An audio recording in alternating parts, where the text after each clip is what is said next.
AP రాజధాని నిర్మాణంలో ప్రతి అంశం వినూత్నంగా చరిత్రను గుర్తుంచుకునేలా ఉండాలని ప్రభుత్వం భావిస్తోంది.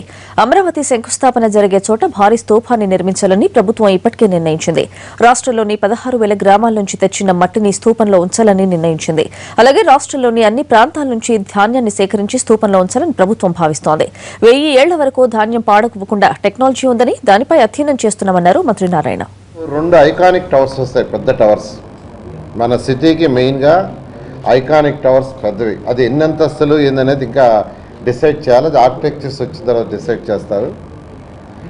దానికి ఎదురుగా యాక్చువల్గా రివర్ ఉంటుంది. ఆ యొక్క రివర్కి, కృష్ణా రివర్కి, తర్వాత ఐకానిక్ టవర్స్కి మధ్యలో యాక్చువల్గా ఇప్పుడు శంకుస్థాపన చేస్తున్నాం. అక్కడ ఒక మాన్యుమెంట్ పెట్టబోతున్నారు, ఒక మాన్యుమెంట్. ఆ మాన్యుమెంట్లో యాక్చువల్గా అంటే దాని డిజైన్ కూడా ఇంకా కాలేదు, టైం తీసుకుంటుంది. ఆ మాన్యుమెంట్లో యాక్చువల్గా ఈ యొక్క 16,000 గ్రామాల నుంచి తెచ్చిన మట్టిని దాంట్లో ఉంచుతారు.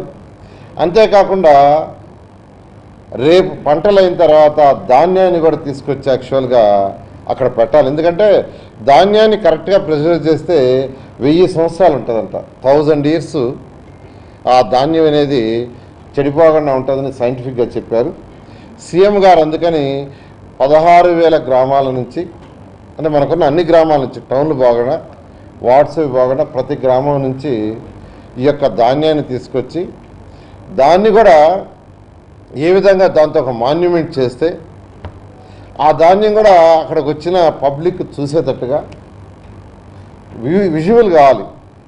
మనం తెచ్చే దాన్ని విజువల్ అయ్యేటట్టుగా ఈ యొక్క మాన్యుమెంట్లో ఉండేటట్టుగా యాక్చువల్గా వర్కౌట్ చేస్తున్నాం.